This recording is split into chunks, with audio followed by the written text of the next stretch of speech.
One of the more important biotrophic type fungi that we have are the rust fungi. We've already looked at those in the part on basidiomycetes. We're going to add some more material to this. These are very important plant pathogens. There are 5 stages to them. You have to look at all of them. The first stage is called a pycnium. It looks like a little flask. It is subepidermal on leaves. The top part of it has what are called receptive hyphae. It also produces what we call spermatia. The receptive hyphae correspond to the female gametes. The spermatia refer to the male gametes. When you see this, it actually looks like a little flask right below the dermal layer of the tissue. The spermatia fertilize the receptive hyphae, then you will get a dikaryotic hyphae moving downwards, forming what we call the acium. The acium is interesting because the spores in it are what we call catenulate or in chains. This is virtually the only spore you're going to find like this in the fungal kingdom. These produce these large structures that are underneath of the leaf tissue,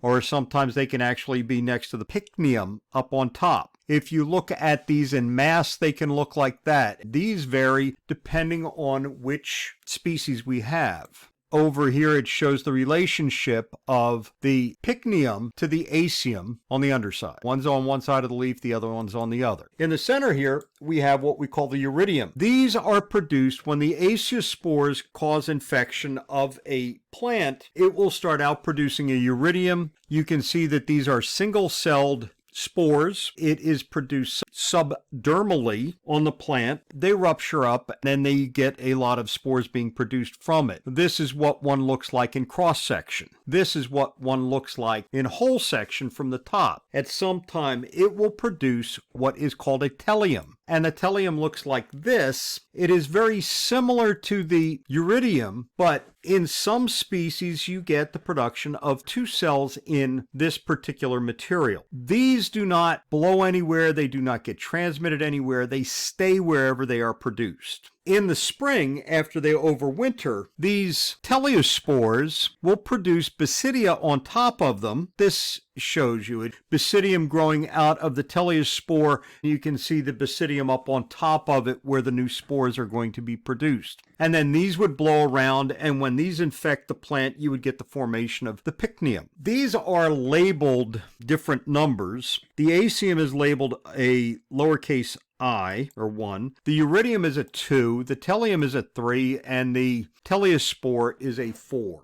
And this goes back to when they first discovered these, and they were looking at them. They knew there was an interrelationship between these. They had not made the connection with the pycnium up on top, which only came around later. Because of that, the pycnium has a label of a 0 on it. When we look at rust, there are certain terminologies that we need to understand with them because they are so complex. We've already seen how they've got actually 5 stages. When we deal with a rust that has all 5 stages present, we call that particular type of rust a macrocyclic type rust. And these are very common, things like stem rust of wheat. There are what we call demicyclic rusts. A demicyclic rust is missing the repetitive uridial phase. This isn't quite as bad as far as repetition goes, but it is just as bad because we do get sexual recombinations. We also have what we call a microcyclic rust, which does not have the acial phase. What does this mean? It really means that you've got a telium and a teliospore, and these are repeated. The pycnidial phase may be found or it may not be found, but we don't have the formation of the acial phase, which means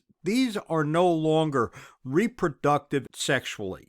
We don't get a lot of modification in here. Macrocyclic, all stages. Demicyclic, missing the iridial.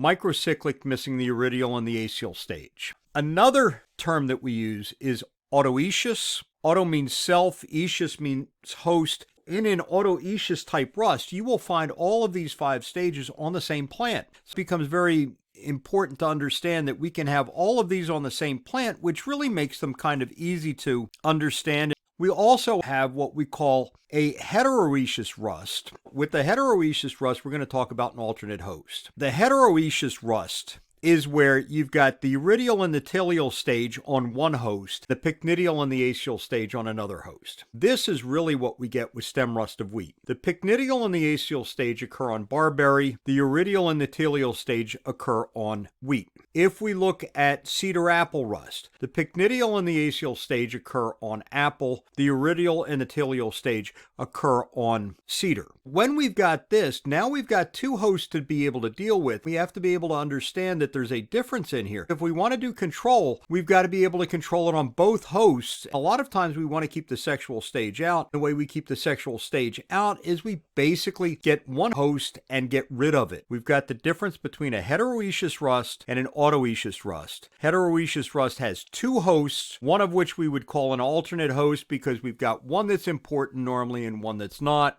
Autoicious rust means that all 5 stages occur on the same host. Here we've got a picture of a pustule. This is actually a picture that was taken out of a macroscopic type camera where we looked at it from the top. You can actually see the spores in here. If you look at this under a scanning electron micrograph, it would look like this. You'd have a lot of little tiny spores in there, but you can see how the leaf tissue, the epidermis, has been ruptured up. This is quite common. This bottom one is Victoria rust on oats, and the upper one is actually stem rust of wheat. When we deal with stem rust of wheat, we often talk about the Puccinia pathway. This is the wheat belt in the United States. What happens is Puccinia, or stem rust of wheat, actually starts down in Mexico. As the climate warms going northward, the pathogen moves northward. So they go down into Mexico, they find out what are the prominent strains down there. They can use that information when they go in here and they plant farther north to make sure that they don't have a very severe problem with stem rust of wheat. There are many different ways that these can be seen on plants. This is a rust of pine needles. You can see the accumulation of all this material coming out. This is a rust on mallow. This is a type of weed. It's a rather severe rust on it. You can see the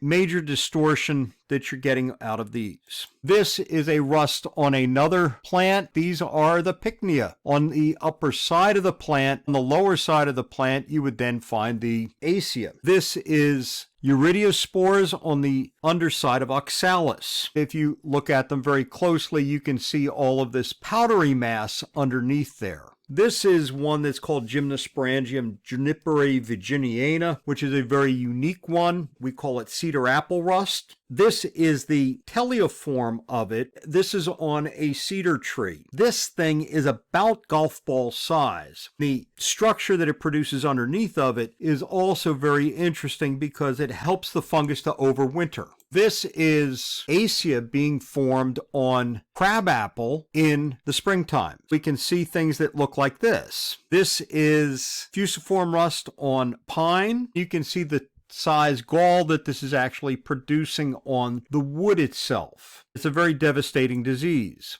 This is another one on a pine, and this is a rather massive limb that has been degraded due to fusiform rust. When we look at the rusts all told, they are part of the basic kinds of basidiomycetes. They are basidiomycetes because they produce the basidium. However, they are different because they really don't have a well-developed thallus.